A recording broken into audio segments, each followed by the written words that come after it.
آج کے شو میں اشرافیہ معاشی ترقی میں رکاوٹ، IMF کی سنسنی خیز رپورٹ، گورننس اور بدعنوانی سے متعلق رپورٹ جاری، حکومت کے مالیاتی اختیارات، سخت نگرانی کی سفارش، انسداد بدعنوانی اداروں میں اصلاحات کی ضرورت۔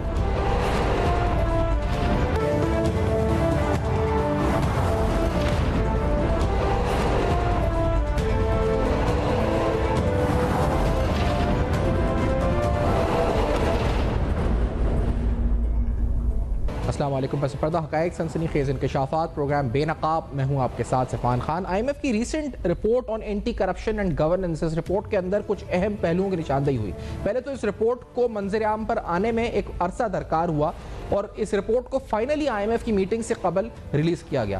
اس رپورٹ کے آنے کے بعد اہم ترین سوالات پاکستان میں ایلیٹ کیپچر اور خاص طور پہ اشرافیہ کے سیاسی اور معاشی اشرافیہ کے اثر و رسوخ پر اٹھنا شروع ہو گئے۔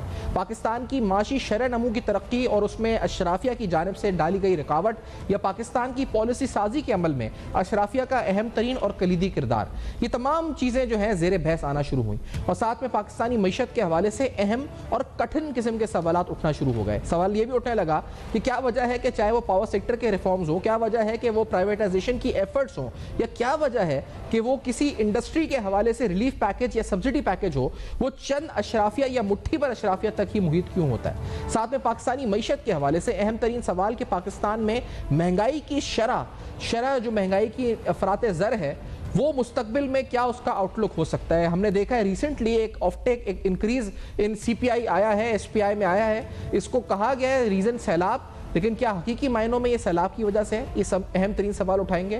ساتھ میں حالیہ ہونے والی 27ویں آئینی ترمیم، اس کے جوڈیشری پہ اثرات، 28ویں آئینی ترمیم میں ممکنہ تبدیلیاں اور خاص طور پر 18ویں آئینی ترمیم کو رول بیک کرنے کا تاثر کہ وفاق جو ہے کمزور ہوا ہے 18ویں آئینی ترمیم کے بعد، اس تاثر میں کتنے حقائق ہیں، کتنی باتیں حقائق سے برعکس ہیں، یہ سارے اہم سوالات ہم اٹھائیں گے آج کے پروگرام میں۔ دانیال عزیز صاحب سابق وفاقی وزیر ہوں گے پروگرام میں ساتھ، اس بریک کے بعد بے نقاب میں ہمارے ساتھ رہے گا۔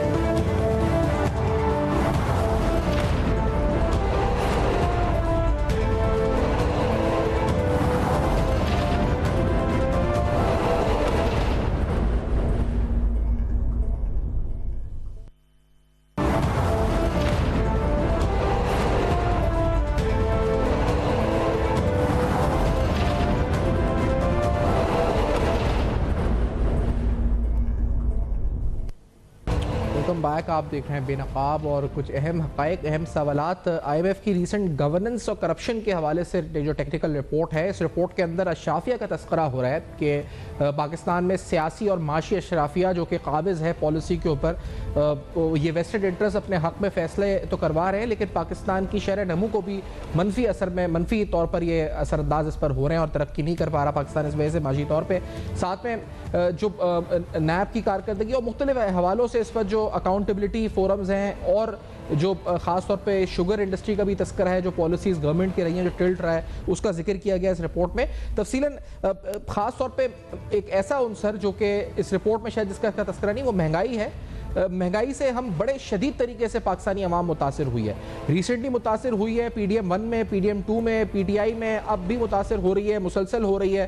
مستقبل کا لاحمل یا آؤٹ لک کیا ہے اس بارے میں، اور خاص طور پہ after the 27th amendment NFC اور صوبوں کا جو شیئر ہے وہ، اور خاص طور پہ لوکل گورنمنٹ کے حوالے سے جو مستقبل کا جو قانونی اور آئینی راستہ کیا ہو سکتا ہے۔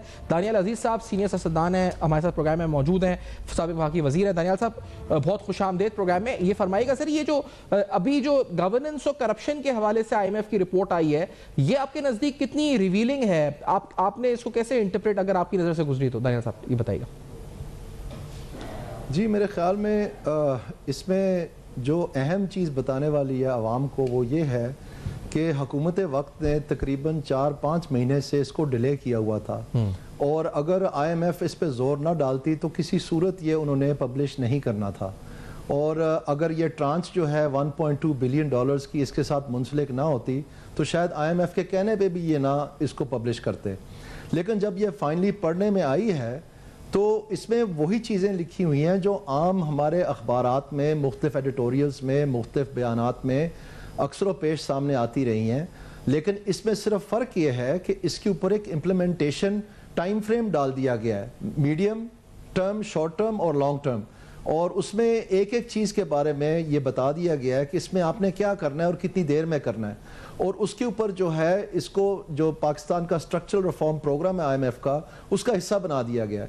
جیسے آپ نے ابھی تبصرہ کیا، اس میں وہ تمام چیزیں موجود ہیں، عدلیہ سے لے کے اکاؤنٹیبلٹی سے لے کے جو مختلف انڈسٹریز میں سکینڈلز برپا ہوئے ہیں، خاص طور پہ اس میں جو پاکستان میں جو بجٹنگ کا سارا نظام ہے اور جس طرح سے لاسز کو جو ہے آفٹر ورڈز بجٹ اپروو کروا کے اسمبلی سے بعد میں اس کو بجٹ میں ڈال دیا جاتا ہے اربوں خربوں روپے کا، اور اسی طرح سے FPR کا بہت زیادہ ذکر ہے اس میں، کسٹمز کا بھی، انکم ٹیکس کا بھی، ان کے اپنے ریفارمز کا بھی، ان کو آگے چلنے کا، پھر پاور سیکٹر کا بڑا اس میں ذکر ہے، آئل اینڈ گیس کا اس میں ذکر ہے۔ تو اس میں یہ ساری چیزیں وہ ہیں جو پاکستان میں عام فہم ہے، لیکن حکومت نے کبھی اس پہ کان نہیں دھرا، اور خاص طور پہ اس میں جو MPA MNA گرانٹس ہیں اس میں بتایا گیا کہ ان کو PSDP کا باقاعدہ حصہ بنایا جائے، نہ کہ بجٹ سے باہر ایک طریقہ کار انہوں نے بنایا ہوا ہے SDGs کا، جس کے ذریعے سے وہ اربوں خربوں روپے جو ہیں وہ بانٹ دیتے ہیں اور بعد میں اس کا کوئی پتہ بھی نہیں چلتا کہ وہ کدھر گئے ہیں۔ سو اس لیے میرے خیال میں یہ گورنمنٹ کے لیے تکلیف دہ تھا۔ ایک چیز میں ضرور نشاندہی کرنا چاہتا ہوں جو اس میں بہت ہی سنگین ہے، شاید اس وجہ سے یہ روکا گیا ہے اتنے مہینے، وہ یہ ہے کہ جو سینئر افسران ہیں گورنمنٹ کے، ان کو پچھلے 1.5 سال سے IMF کہہ رہی ہے کہ آپ اپنے ایسٹس جو ہیں وہ ڈکلیئر کریں گے، اور اس کو مختلف ہیلے بہانوں سے ڈیلے کیا چلا جا رہا تھا۔ اب آ کے جون میں انہوں نے کہا دیا کہ اگر آپ نہیں کریں گے تو ہم آگے پروگرام نہیں چلائیں گے۔ اس گورننس اور اینٹی کرپشن جو رپورٹ ہے اس میں لکھا ہوا ہے کہ باقاعدہ ان اداروں کو جیسے FBR اور NAB ہے ان کو فعال بنایا جائے گا کہ وہ ان ایسٹس کی انویسٹیگیشن کریں اور دیکھیں کہ کیا وہ جو رپورٹنگ ہوئی ہے وہ درست ہے کہ نہیں ہے۔ تو پہلی دفعہ یہ صرف رپورٹنگ نہیں ہوگی بلکہ اس کے اوپر باقاعدہ تحقیقات چھان بین ہوگی کہ وہ بتایا جائے کہ جو انہوں نے رپورٹنگ کی ہے یہ صرف فرضی کاغذی کاروائی ہے کہ لیں جی ہمیں داخل دفتر کر دیا ہم نے، یا پھر اس کی جا کے باقاعدہ جانچ پڑتال ہوگی۔ تو یہ میرے خیال میں ایک بڑا اہم نقطہ ہے جو تکلیف دہ ہوگا بہت زیادہ انتظامیہ کے لیے بھی۔ اچھا، یہ جیسے آپ نے بھی کہا کہ اس سے پہلے بھی ہم نے ایسی رپورٹس، خاص طور پہ جیسے ایک رپورٹ یہ بھی آئی تھی کہ جو ہم اشرافیہ کو مراد دے رہے ہیں، اس کا جو ورلڈ بینک کی رپورٹ تھی جس میں اراؤنڈ اتنے $4 بلین کی اماؤنٹ بتائی گئی تھی کہ جو اشرافیہ کو مراد مل رہی ہیں، وہ سیلز ٹیکس کی مد میں ہو یا کوئی اور مراد کی مد میں ہو، سبسڈیز کی مد میں ہو۔ تو اس رپورٹ کے اندر یہ صرف نشاندہی نہیں ہوئی بلکہ ہم یہ کہیں کہ آگے کا راستہ یا آگے کے اسٹرکچرل ریفارمز بھی بتائے گئے ہیں، اور اب ہم پر بائنڈنگ ہے، اگر میں دانیال صاحب سے سمجھنا چاہوں کہ we have to implement it for the next tranche, it is binding on us right now after this report. جی بالکل، یہ پاکستان نے خود جب ستمبر 2024 میں یہ سائن کیا تھا 25 تاریخ کو، اس وقت یہ چیزیں اس میں شامل تھیں۔ ابھی تک اس کو مختلف ڈیلیز کے ذریعے سے یہ ٹائم پاس کر رہے ہیں، یہ بہت پہلے آ جانا چاہیے تھا۔ اب بھی یہ چونکہ بورڈ کی میٹنگ آ رہی ہے دسمبر کی 8 تاریخ کو، اور پاکستان کا کیس جو ہے اس میں پٹ اپ ہوگا، یہ انہوں نے وعدہ کرنا پڑا کہ یہ دسمبر کے وہ بورڈ میٹنگ سے پہلے کریں گے۔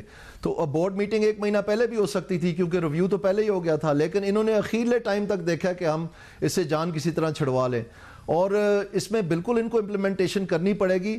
وہ بھی آپ دیکھنا لولی لنگڑی ہوگی۔ بات دیکھنے والی یہ ہے کہ کیئر ٹیکر گورنمنٹ نے بھی ایک سٹینڈ بائی ارینجمنٹ امپلیمنٹ کیا تھا بہت عمدہ انداز سے، اور بڑے ان کو ایکولیٹس ملے اس کے بارے میں، بلکہ اسٹیبلائزیشن جو ہمیں ابھی حاصل ہے وہ آئی ہی کیئر ٹیکر کے دوران تھی۔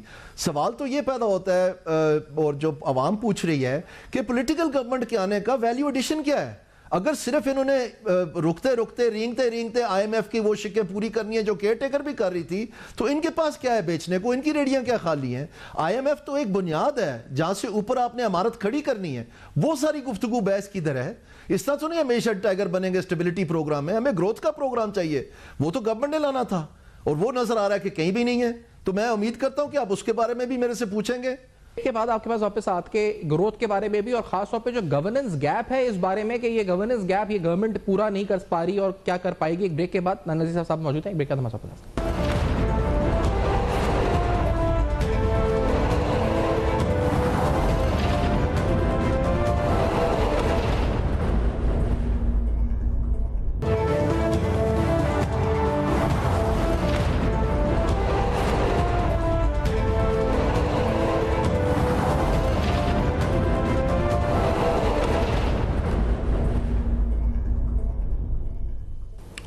Welcome back. آپ دیکھ رہے ہیں بے نقاب. دانیال عزیز صاحب پروگرام میں ساتھ موجود ہیں. کچھ اہم سوال، اہم حقائق آئی ایم ایف کی رپورٹ کے بارے میں. اس رپورٹ کا پس منظر کیا ہے؟ اس رپورٹ کے بعد جو ہے اس پر کیا اس پر صورتحال ہو سکتی ہے، اس پر گفتگو ہو رہی ہے. دانیال صاحب یہ فرمائیے گا کہ جس کے آپ گروتھ کی بات کر رہے تھے، اور خاص طور پہ جو گورننس گیپ ہے اس حکومت میں، یہ کتنا ٹالریبل ہے؟ مطلب ابھی for those who are the relevant quarters, اگر میں اس طرح کہوں، کیونکہ یہ گیپ جو ہے اس سے کتنا متاثر اسٹیبلشمنٹ ہو رہی ہے، پہلے تو یہ سمجھائیے گا. اور کتنی دیر اور سسٹین کر سکتا ہے یہ گورننس گیپ؟ ہمارا جو اکنامک اسٹرکچر ہے، ہمارا جو گورننس اسٹرکچر ہے، اس گیپ کو کتنی دیر اور سسٹین ہم کر سکتے ہیں؟ یہ بے پناہ افیکٹ ہو رہی ہے جی. سب سے پہلے میں آپ کو گورننس ایف بی آر کی بات بتا دیتا ہوں. آپ نے دیکھا کہ 2-3 سال ہو گئے ہیں ہمیں بار بار بتایا جا رہا ہے ایف بی آر کے ریفارم کا، اور یہ بالکل ہیم ہینڈڈ اور برے طریقے سے انہوں نے اس کو ہینڈل کیا ہے. یہاں تک کہ ان کو یہ پتہ ہی نہیں تھا کہ ورلڈ بینک کا $400 ملین کا پروگرام چل رہا ہے، اور وہ ایس ڈی جی، یہ جو گورنمنٹ تھی ان کی پہلی 1.0 اس کے دوران یہ چل رہا تھا، اور پھر اب آ کے انہوں نے مکینزی کو ہائر کر کے وہاں بھیج دیا. وہ پتہ بعد میں چلا جب انہوں نے آ کے کہا کہ وہ تو ساری کرسیوں میں لوگ ورلڈ بینک کے بیٹھے ہوئے ہیں، ہم ادھر جا کے کیا کریں. تو پھر پرائم منسٹر صاحب خفا ہو گئے کہ جی مجھے بتایا کیوں نہیں. یعنی ان کو پتہ ہی نہیں تھا ڈیسیجن میکنگ کا کیا ہو رہا ہے. اسی طرح سے انہوں نے سارے سینئر نکال دیے، فائنلی چیئرمین نے استعفیٰ دے دیا. پھر لاہور جا کے انہوں نے ان کو جناب تمغے بانٹ دیے جونیئرز کو کہ مورائل ڈاؤن ہو گیا ڈپارٹمنٹ کا. پھر واپس آ کے انہوں نے دوبارہ سینئرز نکال دیے. پھر میں نے ان کو بار بار بتایا، اس وقت شاید آپ نے سنا ہوگا کہ ایڈمنسٹریٹو اپروچ کبھی نہیں کام کرے گی، آپ کو انسینٹیوز اپروچ استعمال کرنی پڑے گی. ابھی مارچ میں 2025 میں انہوں نے انسینٹیوز اپروچ فائنلی انٹروڈیوس کر دیا، اور وہ بھی اتنا پیچیدہ، اتنا ہیم ہینڈڈ کہ اس کا کوئی سر پیر ہی نہیں ہے. اور نتیجہ کیا نکلا کہ ابھی پھر 200 ارب کا خسارہ آ گیا جو انہوں نے خود اعداد و شمار دیے تھے، اور اس کے باوجود کہ اسٹیٹ بینک کے بھرپور پروفٹس بھی آئے ہیں پھر بھی نہیں وہ پورا ہو سکا. اور یہ گورننس کا پرابلم ہے اس میں.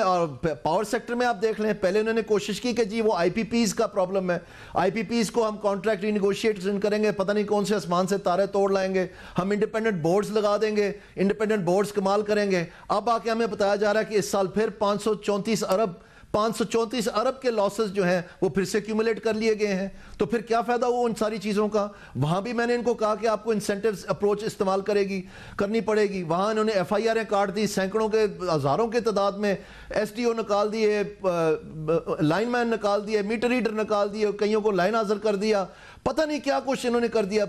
فائنلی اس کا نتیجہ کیا نکلا؟ Exactly zero. اور یہ انڈیپینڈنٹ بورڈز نے تو کبھی کچھ کرنا ہی نہیں تھا. اس کی وجہ یہ ہے یہ سارے جو ہیں ملٹی ایئر ٹیرف کے تحت ہیں، وہ تو نیپرا بتاتا ہے. اور جب انہوں نے اپنے فگر بتایا 198 بلین ہم نے بچا لیا جی، سب سے پہلے کون بولا؟ نیپرا بولا کہ جی یہ فگر ہی غلط ہے، یہ ہو ہی نہیں سکتا کہ 198 بلین لاسز سے انہوں نے کم کر لیا ہے. سو کہنے کا مقصد یہ لیکیجز میسو ہیں. اور یہ اسٹیٹ اونڈ انٹرپرائزز انہوں نے کہا کہ جی ہم پرائیویٹائز کر رہے ہیں. آج تک پی آئی اے پرائیویٹائز ہو سکا ہے؟ آج تک آپ کا پی آئی کا صرف ہوٹل پرائیویٹائز ہو سکا ہے؟ اس کا ہی فریم ورک نہیں طے ہو پا رہا. اور یہ سارا جان بوجھ کے مطلب ڈیلیز ہیں. ایسے سوال پوچھے انہوں نے، قطغنیں لگائیں پی آئی اے کے پہلے بیڈرز کے اوپر کہ وہ ایک ریل اسٹیٹ کا بیڈر رہ گیا، باقی سارے بھاگ گئے. تو اس طرح سے مطلب یہ آگے چل رہے ہیں. نہ ڈسکوز ان سے پرائیویٹائز ہونے اگلے 2 سال میں آپ کو فرینکلی بتا دیتا ہوں ان کی کوئی تیاری نہیں ہے، اور ابھی تک ان کا کوئی ارادہ بھی نہیں ہے. میں سچی بات آپ کو بتاؤں، کیونکہ اس میں جو یہ ہیلے بہانے سے کام لے رہے ہیں، یہ تو 3-4-6 مہینے کا کام ہے اگر انہوں نے واقعی ڈھنگ سے کرنا ہو. تو یہ سارے گورننس پرابلمز ہیں، یہ ایڈ اپ کر رہے ہیں بھائی جان. یہ 1 ٹریلین روپیز پر ایئر ہمیں کاسٹ کر رہا ہے. پچھلے سال ہم نے 10 ٹریلین بورو کی ہے عصر نو. تو یہ رول اوور ہم کرتے جا رہے ہیں سعودی عربیہ اور چائنا سے. یہ معاملات نہیں سلجھایا جا رہا، گروتھ نہیں ہو پا رہی. یہ جو ہمیں بتا رہے ہیں ایف ڈی آئی تو 26% پچھلے سال سے کم ہو گیا ہے اس سال کے پہلے سمائی میں، جبکہ پچھلا سال سب سے کم تر سال تھا پہلے سے ہی. اور اس طرح سے آپ سمجھ لیں کہ جو کمپنیز جا رہی ہیں، جو حالات ہیں اکانومی کی، ان سے یہ بزنس کمیونٹی کو ذرا سا بھی نہیں کنونس کر سکے کہ ہمارا پلان کوئی پختہ ہے یا ہمارے کو عزائم جو ہیں وہ اس طرح کے ہیں کہ ہم پاکستان کو بہتری کی طرف لے کے جا رہے ہیں. کوئی کنسنسس نہیں ڈیولپ ہوا. یہ بس آنن فانن دھکیلتے جا رہے ہیں جتنی دیر دھکیل سکتے ہیں. اور وہ بھی یہ ایک آنکھ اور ایک کان پیچھے رکھ کے، کیونکہ انہوں نے جو ٹیکس لینا تھا ریل اسٹیٹ سے وہ آدھے تو معاف کر دیے پہلے ہی، اور جو ایگریکلچر سے ٹیکس لینا تھا وہ سارا تک ابھی 2 سال ہونے کو جا رہے ہیں. یہ پچھلے سال سے انہوں نے لینا شروع کرنا تھا، ابھی تک وہ شروع ہی نہیں ہوا. پھر جب انہوں نے کہا کہ ہم ریٹیل سے ٹیکس لیں گے، یہ تاجر دوست ایپ اور یہ میس نجنگ اور یہ وہ سارا، ابھی بھی 2000 ارب کا خسارہ ہے. وہ بھی نہیں انہوں نے پورا کیا. تو صرف سیلریڈ کلاس کے اوپر سپر ٹیکس لگاتے جانا, کارپوریٹ ٹیکس بڑھاتے جانا, کارپوریشنز فائنلی تنگ آ کے جا رہی ہیں پاکستان سے. پہلے ان کی ریپیٹریشن روکی ہوئی تھی, وہ سیدھی کیا تو ادھر سپر ٹیکس لگا دیا ہے. تو آپ کو کم از کم جو خطے میں ایک برابری کا تصور دینا پڑے گا, ان کو بجلی کی قیمتوں میں کمی لانی پڑے گی, آپ کو ٹیکس ریٹ اپنا نیچے کرنا پڑے گا, چیزوں کو کنسالیڈیٹ کرنا پڑے گا. اپنا بزنس ماڈل جو ہے پاکستان گورنمنٹ کا, جو ہر ایک ڈپارٹمنٹ نے 20 کھانچے رکھے ہوئے ہیں جس میں جا کے ان کے انسپیکٹر جا کے چھاپے مارتے ہیں اور پیسے پکڑتے ہیں, یہ سارا تماشا بند کرنا پڑے گا. اس آئی ایم ایف کے گورننس پروگرام میں یہ ساری چیزیں لکھی ہوئی ہیں کہ ایس سی سی پی کو بیٹھ کے یہ تمام قوانین جو ہیں یہ بیٹھ کے تھریش آؤٹ کر کے 6 مہینے کے اندر اس کو کلیئر کرنا پڑے گا. سوال یہ پیدا ہوتا ہے یہ کیوں اسے ڈر رہے تھے 3 مہینے سے؟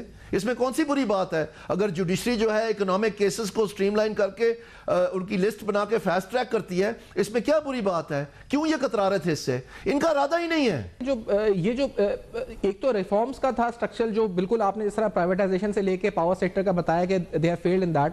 اچھا, دوسری بات ایک جو جیسے ایڈمنسٹریٹو میجرز ہیں, جیسے خاص طور پہ ڈالر روپی پیرٹی کی بات میں کرنا چاہ رہا ہوں, جو ایک اسٹیبلٹی کا ایک تاثر ہے, از اٹ این ایلیوژن یا in real terms there is stability اور ڈالر ریٹ کیونکہ ایڈمنسٹریٹو میجرز کی وجہ سے اسٹیبل ہے, اور یہ ایک ایسا فیکٹر ہے جس وجہ سے بڑی ٹربولنس آ گئی تھی ہماری اکانومی میں, ہمارے انویسٹرز میں, لوکل یا فورن جو بھی. تو یہ سائڈ جو اگر ہماری ڈالر والی ہے rupee parity, is it stable اور is it an illusion of stability? کیا آپ کو لگتا ہے؟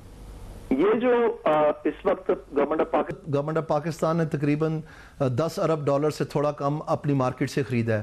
اگر یہ مارکیٹ سے نہ خریدا ہوتا تو شاید ڈالر کا ریٹ بہت کم ہو جاتا. اور یہ آپ کو پتہ ہونا چاہیے کہ ہر ایک $10 ریٹ بڑھنے سے 5% یا 5% سے زیادہ مہنگائی کے اوپر بھی فرق پڑتا ہے, کیونکہ اس میں جو آپ کا پی او ایل ہے, اس میں جو آپ کی تمام چیزیں ہیں وہ سستی ہو جاتی ہیں اگر ڈالر کا ریٹ نیچے آ جاتا ہے.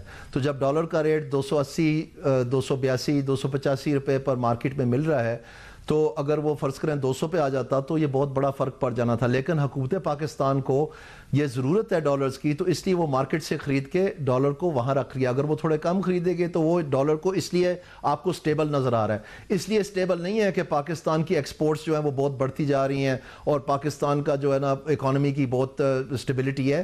یہ آرٹیفیشلی ہائی رکھا گیا ہے, اور ہائی رکھنے سے یہ اس کو موجولیٹ کر سکتے ہیں ڈیپینڈنگ آن کہ وہ کتنے خرید رہے ہیں ہر مہینے مارکیٹ سے, اور اس لیے آپ کو سٹیبل نظر آ رہا ہے. تو اس میں میں نہیں سمجھتا کہ یہ نیسیسریلی بری بات ہے, کیونکہ یہ ایکسپورٹس کو تقویت ملتی ہے ان سے, اور جو ہمارے 30 بلین پلس ریمیٹنسز ہیں وہ دراصل ہماری اکانومی میں پیدا نہیں ہو رہے ہیں, وہ باہر سے انجیکشن لگ رہا ہے جو کہ ہمارا لوکل کاسٹ سٹرکچر کو افیکٹ کرتا ہے بہت بری طرح. اور یہ لگتا ہے کہ جیسے ہمارا ایکسچینج ریٹ جو ہے وہ اتنا ہی ہونا چاہیے, جبکہ اگر وہ 32 ارب نہ آ رہا ہوتا باہر سے, جو ہماری اکانومی سے نہیں جنریٹ ہو رہا, تو پھر اگر ہماری اکانومی کو خالی دیکھا جاتا تو شاید یہ ریٹ 500 پہ ہوتا.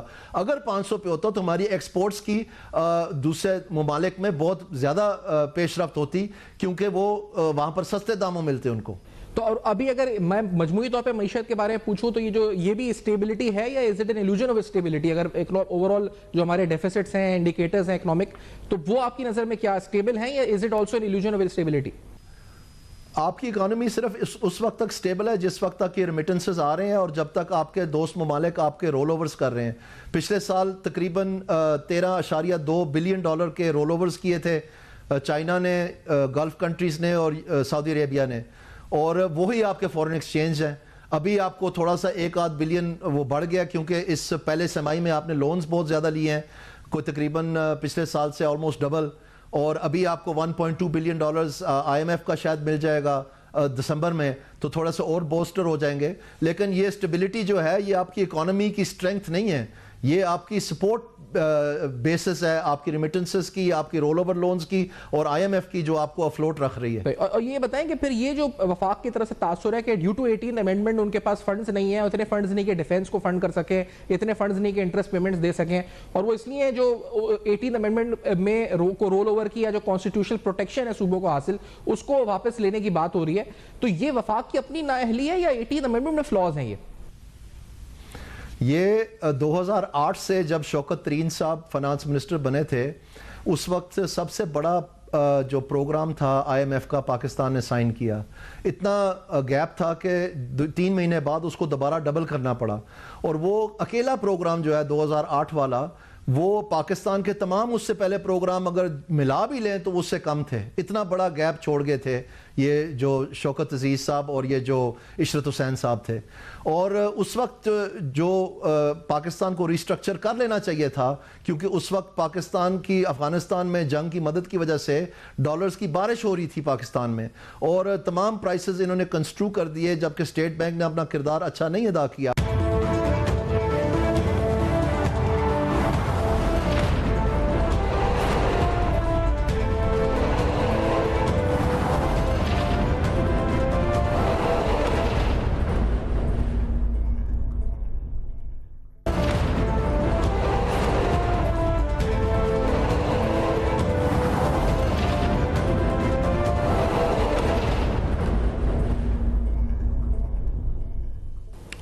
Welcome back. آپ دیکھ رہے ہیں بے نقاب. دانیال عزیز صاحب پروگرام میں ساتھ موجود ہیں. کچھ اہم سوال, اہم حقائق آئی ایم ایف کی رپورٹ کے بارے میں, اس رپورٹ کا پس منظر کیا ہے, اس رپورٹ کے بعد جو ہے اس پر کیا اس پر صورتحال ہو سکتی ہے, اس پر گفتگو ہو رہی ہے. دانیال صاحب یہ فرمائیے گا کہ جو جس کے آپ گروتھ کی بات کر رہے تھے, اور خاص طور پہ جو گورننس گیپ ہے اس حکومت میں, یہ کتنا ٹالریبل ہے؟ مطلب ابھی for those who are the relevant quarters, اگر میں اس طرح کہوں, کیونکہ یہ گیپ جو ہے اس سے کتنا متاثر اسٹیبلشمنٹ ہو رہی ہے, پہلے تو یہ سمجھائیے گا, اور کتنی دیر اور سسٹین کر سکتا ہے یہ گورننس گیپ؟ ہمارا جو اکنامک اسٹرکچر ہے, ہمارا جو گورننس اسٹرکچر ہے, اس گیپ کو کتنی دیر اور سسٹین ہم کر سکتے ہیں؟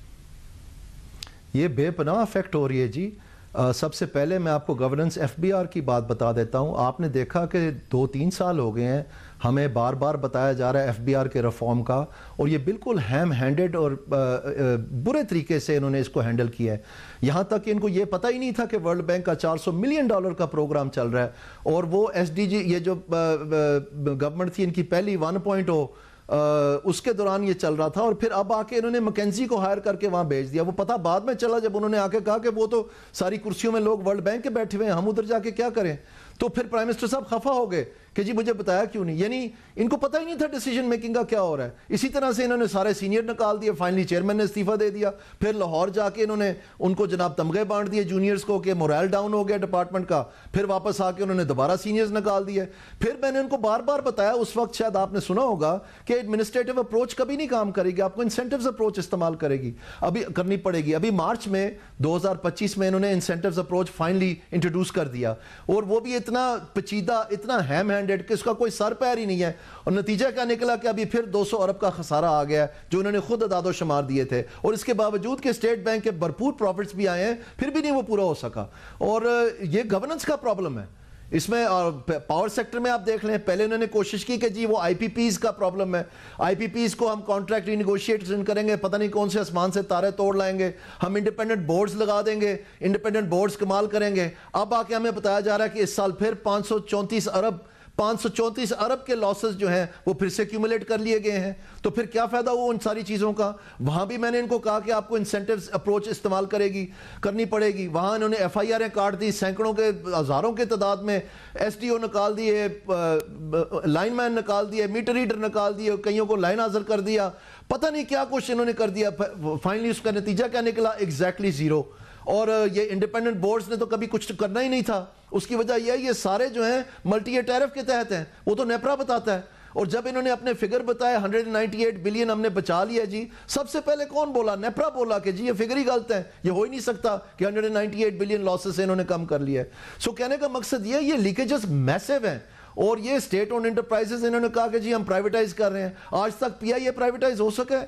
آج تک آپ کا پی آئی کا صرف ہوٹل پرائیویٹائز ہو سکا ہے؟ اس کا ہی فریم ورک نہیں طے ہو پا رہا. اور یہ سارا جان بوجھ کے مطلب ڈیلیز ہیں. ایسے سوال پوچھے انہوں نے, قطغنیں لگائیں پی آئی اے کے پہلے بیڈرز کے اوپر کہ وہ ایک ریل اسٹیٹ کا بیڈر رہ گیا, باقی سارے بھاگ گئے.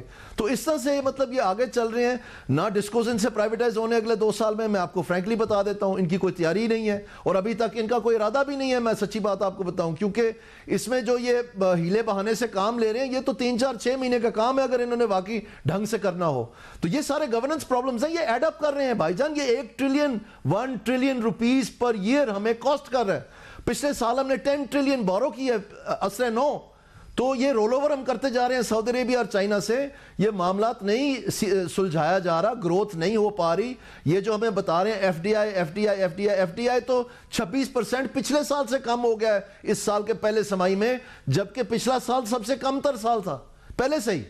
اور اس طرح سے آپ سمجھ لیں کہ جو کمپنیز جا رہی ہیں, جو حالات ہے اکانومی کی, ان سے یہ بزنس کمیونٹی کو ذرا سا بھی نہیں کنونس کر سکے کہ ہمارا پلان کوئی پختہ ہے یا ہمارے کو عزائم جو ہیں وہ اس طرح کے ہیں کہ ہم پاکستان کو بہتری کی طرف لے کے جا رہے ہیں. کوئی کنسنسس نہیں ڈیولپ ہوا, یہ بس آنن فانن دھکیلتے جا رہے ہیں جتنی دیر دھکیل سکتے ہیں. اور وہ بھی یہ ایک آنکھ اور ایک کان پیچھے رکھ کے, کیونکہ انہوں نے جو ٹیکس لینا تھا ریل اسٹیٹ سے وہ آدھے تو معاف کر دیے پہلے ہی, اور جو ایگریکلچر سے ٹیکس لینا تھا وہ سارا تک ابھی 2 سال ہونے کو جا رہے ہیں. پچھلے سال سے انہوں نے لینا شروع کرنا تھا, ابھی تک وہ شروع ہی نہیں ہوا.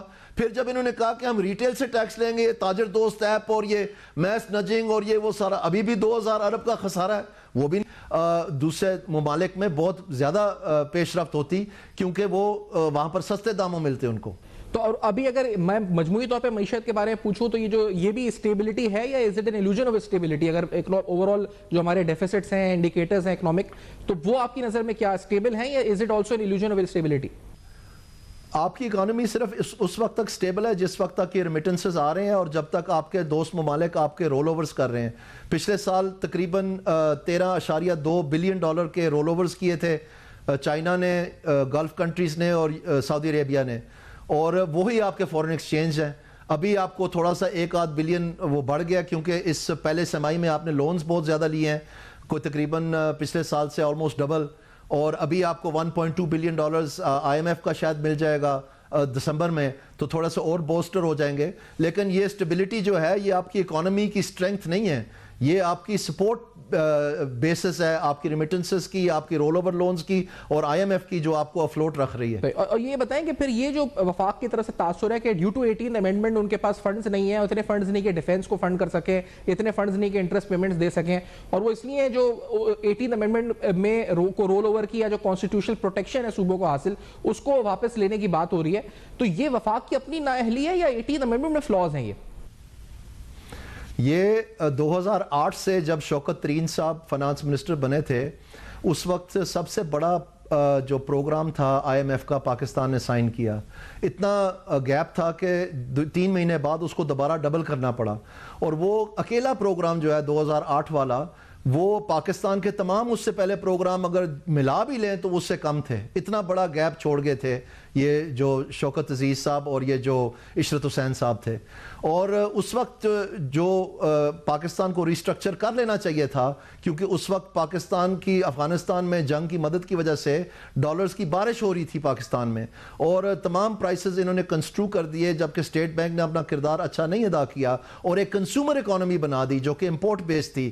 تو ہم ایکسپورٹ بیسڈ اورینٹڈ اکانومی سے امپورٹ اورینٹڈ اکانومی بن گئے. اور اس دور میں پھر شوکت ترین صاحب نے آ کے ان کو ڈیٹ کا دروازہ دکھا دیا. اگر آپ پاکستان کا نیشنل ڈیٹ دیکھیں تو 2008 میں یہ بڑھنا شروع ہوا اصل میں, اور پھر بڑھتا ہی چلا گیا. تو یہ جو سارا ڈیٹ ہم نے لیا تھا در حقیقت یہ ہم کنزمپشن کو فائنینس کر رہے تھے. یہ ہم یہ ہونڈا جو شونڈا آپ دیکھ رہے ہیں گاڑیاں, یہ ٹیوٹا وغیرہ جو آج آ کے ہم کہہ رہے ہیں کہ ان کو بند کریں یا ایکسپورٹ کریں یا یہ ان کے ٹیرف جو ہے نا ریورک کریں, یہ جو فریج ٹی وی اے سی کا آپ کے کریڈٹ کارڈ کے ساتھ ایک سب سے پہلے کریڈٹ کارڈ آیا, اس کے ساتھ پھر ایک کتابچہ آیا جس میں انہوں نے کہا کہ یہ LCD خرید لیں, یہ ہیٹر خرید لیں, یہ ٹی وی خرید لیں, یہ فریج خرید لیں, یہ مائکرو ویو خرید لیں. وہ سارا دور آپ یاد کریں وہ پاکستان میں سارے میں قرض میں کنورٹ ہوا, اور پھر فائنلی ہم قرض لیتے لیتے اتنا قرض لے لیا کہ کوئی قرض دینے کے لیے تیار نہیں تھا میں. تو فیڈرل گورنمنٹ کو وہ قرض اتارنا پڑا. تو ان کو کس پاگل نے کہا تھا کہ اتنا قرض لے کے کنزمپشن اکانومی بنائیں؟ اب آ کے صوبوں کا کہہ رہے ہیں پیسہ ہمیں واپس دیں. یہ اپنی بیلٹ ٹائٹننگ کیوں نہیں کرتے؟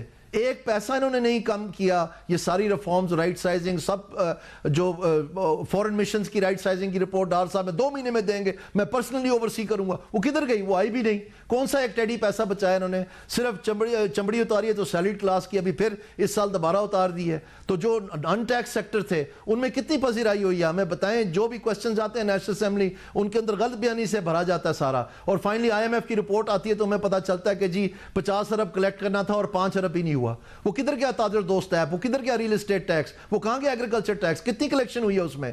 تو کسی کو جو برابری کا فیصلہ تھا کہ اب سب برابر کا دیں گے, وہ تو کیا ہی کچھ نہیں.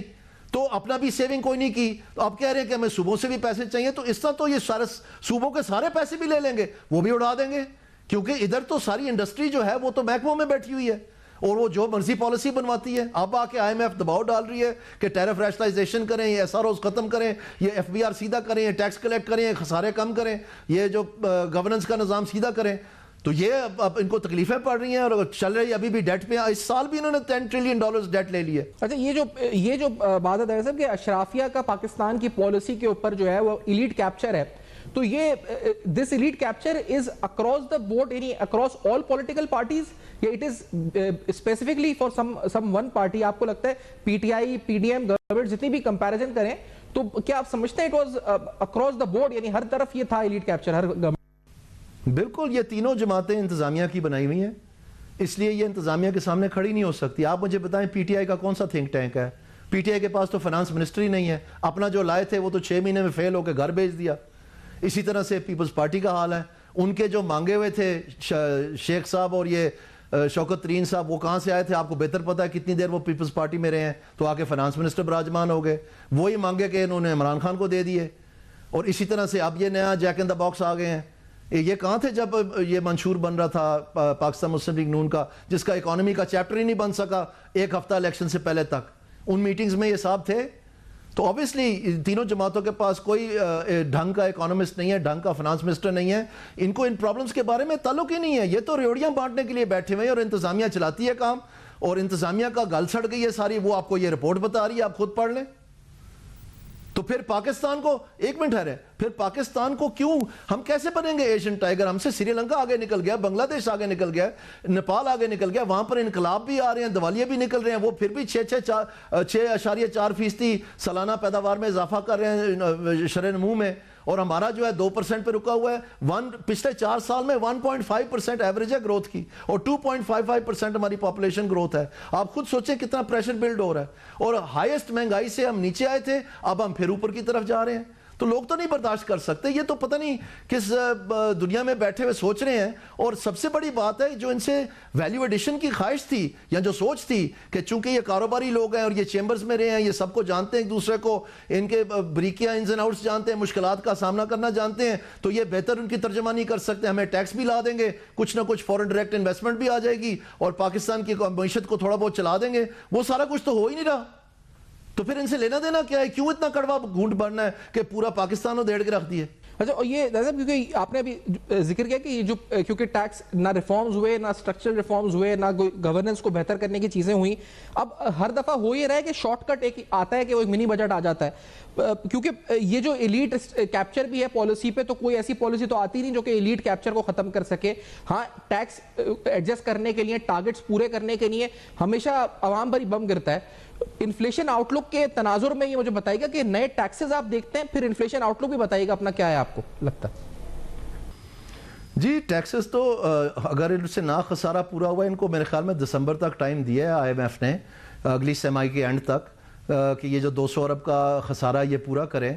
اور اگر یہ نہ ہوا تو لازمی ان کو کچھ نہ کچھ بندوبست کرنا پڑے گا، کیونکہ جو سال کے اینڈ تک انہوں نے سرپلس، پرائمری سرپلس جنریٹ کرنا ہے، وہ ایک ہارڈ کنسٹرینٹ ہے آئی ایم ایف کی، وہ مذاق نہیں ہے. تو آئی ایم ایف ان کو کافی لچک دے رہا ہے، مختلف قسم کی لچک دے رہا ہے. پچھلے سال بھی دیا تھا، ابھی فلڈز کی وجہ سے بھی دیا ہے.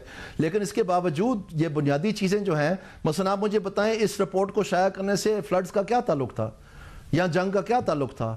یہ خامخواہ ہے نا کہ ہم کرنا نہیں چاہتے، میں نہ مانوں. بس ان کو پتہ ہے، یہ سارا انہوں نے خود ساتھ بیٹھ کے بنائی ہے، ان کو سارا پتہ کہ یہ باتیں ٹھیک ہیں، یہ ہونا چاہیے سارا کچھ. تو پھر کیوں کترا رہے تھے؟ اگر میں ہوتا ان کی جگہ، میں تو ان سے پہلے چھاپ دی ہوتی کہ یہ تو بعد میں آئیں گے، جو ہمارا اپنا ایکشن پلان یہ ہے. یہ کیوں رینگ کے ہر چیز، جب ان کو سمجھ نہیں آ رہی ہے کہ پاکستان کا، خود یہ بتاتے ہیں کہ پاکستان کا دیوالیہ نکل گیا تھا اور انہوں نے بچایا ہے، تو ان کو پتہ نا کہ حالات کتنے نازک ہیں. تو پھر کیوں رینگ رہے ہیں؟ یہ آخرکار کیا مسئلہ ہے؟ کس بات سے ہچکچاہٹ ہے؟ اصل بات یہ ہے کہ ان کے سارے حلقے دبتے ہیں. تو پاکستان کی عوام کو یہ فیصلہ کرنا ہے کہ ان کو کس قسم کی جماعت چاہیے اور کس قسم کی حکومت چاہیے. ان سے یہ توقع نہ رکھیں کہ یہ سب مہنگائی ختم کر دیں گے اور یہ بے روزگاری ختم کر دیں گے. انہوں نے تو لیبر فورس سروے نہیں کروایا، جو عوام کے مین مسئلے ہیں. ابھی 5 سال ہو گئے لیبر فورس سروے ہی نہیں شائع کیا، اور ان کے پاس ہے اور یہ نہیں بتا رہے ہیں کیونکہ وہ سارے فگر جڑواں ہوتے ہیں. تو ایک جھوٹ بولیں تو 100 جھوٹ بولنے پڑتے ہیں, وہ سارے پکڑے جائیں گے. ایک ٹائم آیا تھا جب انٹرنیشنل کمیونٹی پاکستان کو فورس کیا تھا, یہ جب اشفاق حسن خان صاحب تھے, کہ آپ ہر کوارٹر لیبر فورس سروے کے فگر دیں گے, کیونکہ ہر پورا سال کا جو ہے نا پتنگڑ بنا کے تو بعد میں پھر پتہ نہیں چلتا تھا. یہ حالت تھی اس وقت, یہ فگر فجنگ کی. اور ابھی یہ آپ دیکھ لیں 5 سال ہو گئے, انہوں نے چھاپے ہی نہیں سرے سے ہی, چھوڑ دیں بس, ضرورت ہی نہیں ہے. تو اگر انہوں نے بے روزگاری کے بارے میں کچھ کرنا ہوتا تو سب سے پہلا سٹارٹنگ پوائنٹ تو یہ, اگر انہوں نے مہنگائی کے بارے میں کچھ کرنا ہوتا تو کیا اس وقت اگر اپریل میں 0.3% تھی, جو کہ کافی کم سطح ہوتی ہے, اس کا مطلب یہ کر سکتے ہیں. وہ کوئی ڈیپٹی کمشنروں نے کوئی ذخیرہ اندوزی, کوئی منافع خوری چھاپے مار کے یہ بیچارے ٹماٹر ریڈی والوں کو, قصاب کو پکڑ کے نہیں ہوا تھا. وہ اسٹیٹ بینک نے کیا تھا انٹرسٹ ریٹ کے ذریعے. اور ابھی یہ جو 6.2% پہ چلا گیا اکتوبر میں, یہ بھی اسٹیٹ بینک کی ذمہ داری ہے. یہ اب جا کے بازار میں بیچارے غریب لوگوں کو پکڑ لیں گے. مہنگائی پیچھے سے خود کرتے ہیں, کیونکہ ان کی جیب گرم ہوتی ہے, اس سے ان کی قسط کم ہوتی ہے, جیسے شرح سود کم ہوتی ہے, ان ساروں کے کاروبار بڑے بڑے قرضوں پہ چلتے ہیں.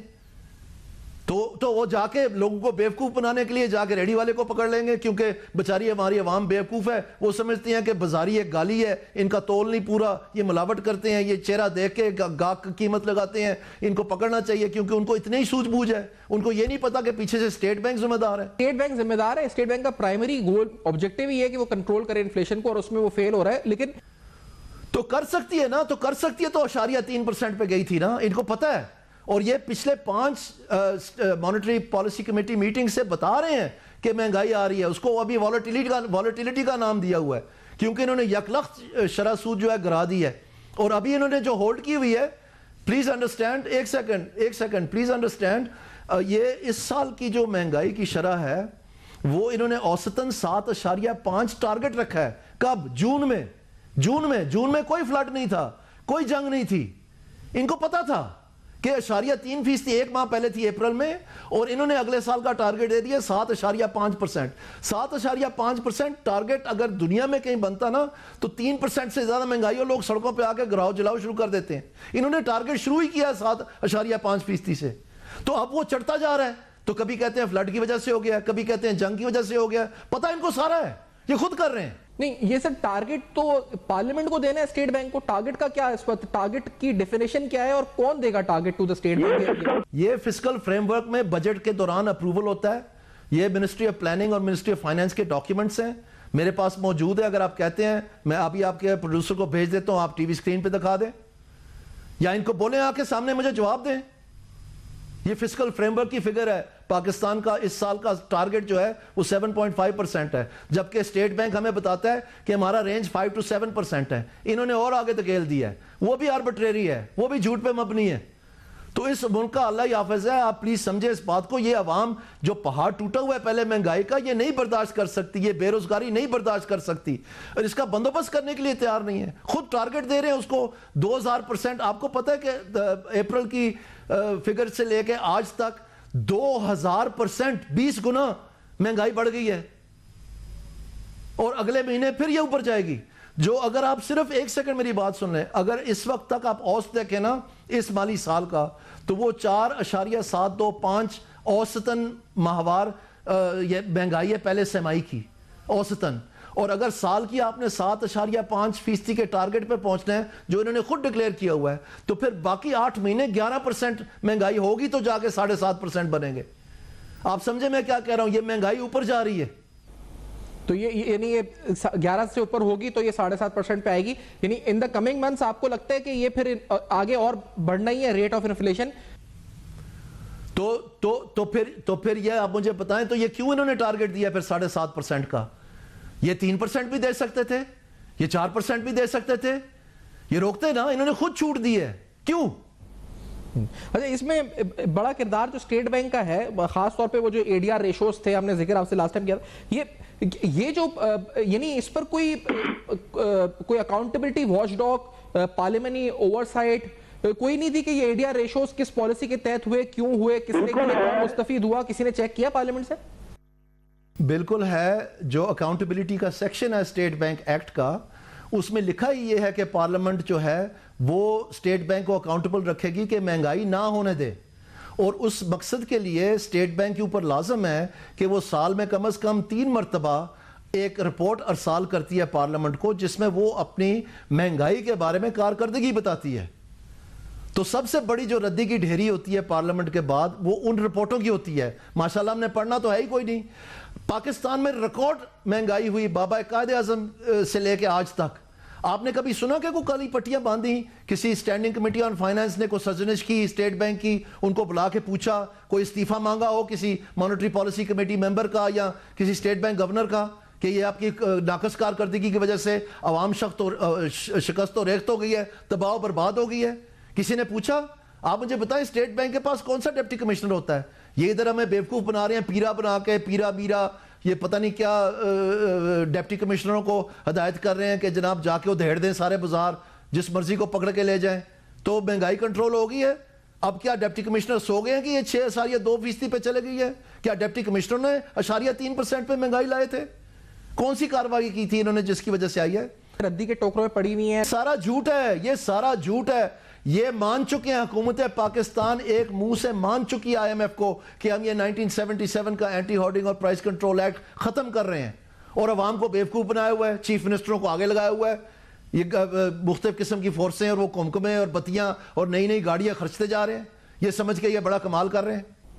اچھا لاسٹلی آئینی ترمیم کے حوالے سے آپ 28 امینڈمنٹ سے کیا ایکسپیکٹ کرتے ہیں، خاص طور پہ لوکل گورننس کے حوالے سے؟ آپ ووکل ہے لوکل گورنمنٹ کی امپاورمنٹ کے حوالے سے، تو واٹ آر یور ایکسپیکٹیشنز اس پہ مجھے لاسٹلی بتائیے گا کمنٹ. میرے خیال میں جی ہمیں ایک بہت بڑا جوڈیشل فیلئر ایکسپوز ہو رہا ہے. آرٹیکل 140A بالکل کلیئر ہے، اس میں یہ جڑواں ہیں. اس میں لکھا ہوا ہے each province shall by law establish a local government system and devolve جو ہے وہ دوسرے پیج پہ نہیں لکھا ہوا.